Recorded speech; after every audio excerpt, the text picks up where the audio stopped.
The internet has always had its dark corners, but sometimes the darkness escapes into the real world. Today we're diving into two disturbing tales born on 4chan, one involving a real-life bank robbery live documented on a message board, and the other a chilling photo that may reveal the aftermath of a murder. From a digital prankster turned fugitive, to a haunting image no one can explain, these are the internet crimes that went too far.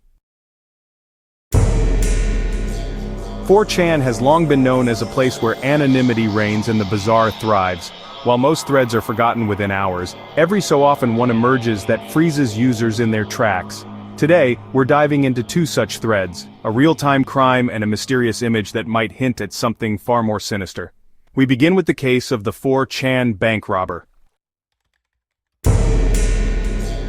A user logs onto 4chan/b/board and posts something that seems outrageous, almost cartoonish.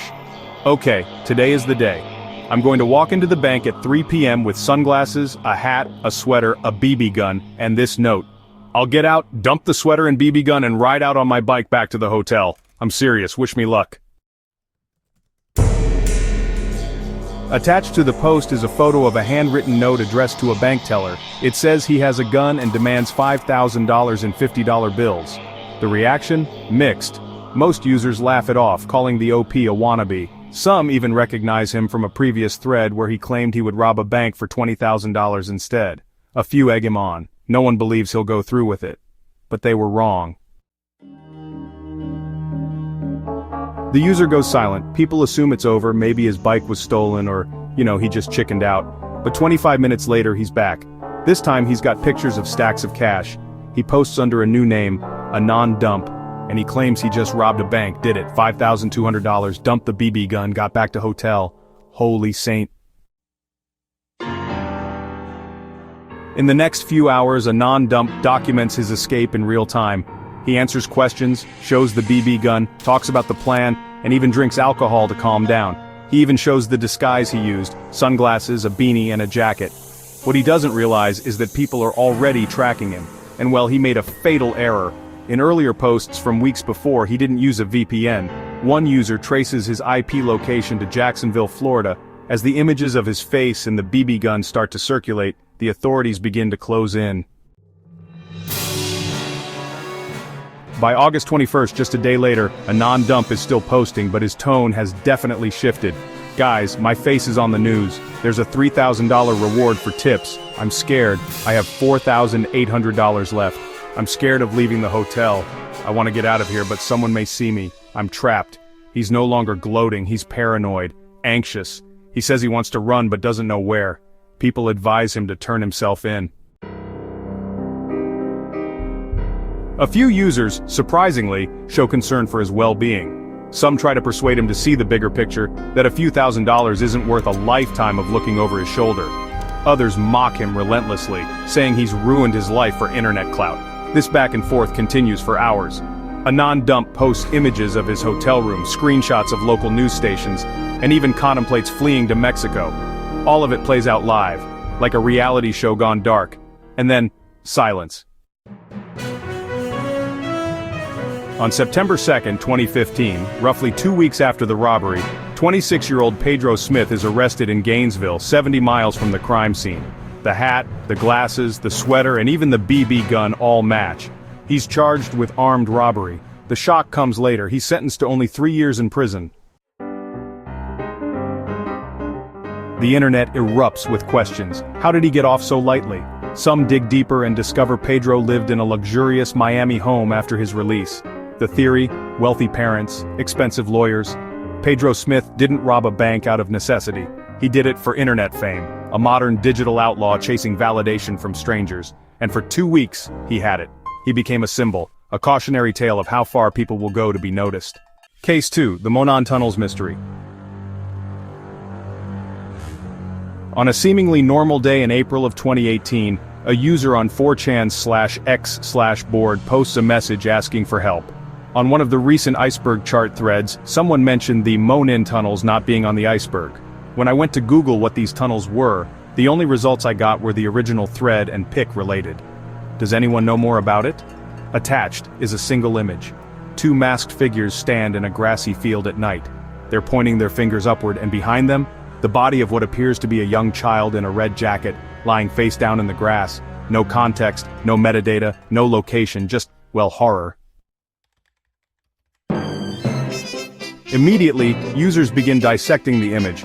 Some believe it's a prank or maybe just an art project. Others are convinced it's real, a trophy photo taken by murderers. The term Monan tunnels leads to a small town in Indian Monan. It's a rural place full of empty fields, the perfect setting for a hidden crime. But there are no tunnels and no reported murders or missing children. People try reverse image searches, nothing. Others claim they saw the image years ago but can't recall where. It doesn't exist in any databases, there's no match in police reports. Reddit, Twitter, and even some pretty obscure forums start to light up with speculation. Some users suggest the masked figures are part of a cult. Others point out strange gestures like the upward-pointing fingers as a possible symbol used in ritualistic crimes. A few armchair sleuths try to enhance the image, examining shadows, estimating the height of the grass, and even analyzing the moon phase to try and determine the exact date the photo could have been taken. Some claim the photo may have been taken on film and then digitized, which would explain the lack of digital data. Others think it's a screenshot from an old VHS horror short film, but, no one can find any matching footage. So, let's talk about Theory 1, a real crime. According to this idea, the figures in the image are actually killers, and the child shown is their victim. The Monan tunnels, in this context, is supposedly a name the perpetrators used to reference their dump site. But if that's true, why hasn't a body ever been found? And why has there been no news coverage at all? Some people speculate it could be a decades-old cold case, maybe even one that happened in another country. There are also users who believe the image is real, but was never connected to a crime because the victim was never found or reported missing. And honestly, there are chilling cases out there where entire families are unaware a person is missing, especially due to estrangement or undocumented status. Theory 2, a staged photo. Others argue that, everything in the photo could be fake. The body may be a mannequin or maybe just a passed-out adult. The eerie posing could actually be an intentional attempt to stir fear, something not uncommon in shock art or, urban exploration photography. But again, there's just no concrete answer. Unlike other creepypastas or viral hoaxes, the Monan tunnel image is static. There's no lore, no video, no game. Just a single photograph and an ominous thread. That's what makes it so terrifying. It doesn't feel like it's trying to scare you. It just is scary. And the fact that it may represent something real is what keeps people coming back to it. Since it was posted, the image has inspired fan theories and YouTube breakdowns, urban exploration expeditions to Monan, Indiana, independent short horror films based on the image, and digital art recreations. But the original image? Still a mystery, still unsolved. The story of the bank robber and the Monan tunnel image show the two sides of 4chan. One is chaotic, brash, and real.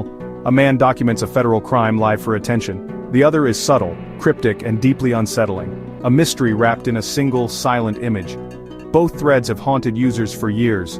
One ended in an arrest, the other has no ending at all. And maybe that's what makes it so terrifying. What do you think? Was the Monan tunnel photo real? Did Pedro Smith truly act alone? Was he influenced by internet culture to do what he did? Let us know your thoughts in the comments. And if you want more dark internet cases, mysteries, and stories that blur the line between truth and fiction, don't forget to like, subscribe, and hit the bell icon. This is CrimeLabConfidential, where we dig deeper into the web's darkest corners.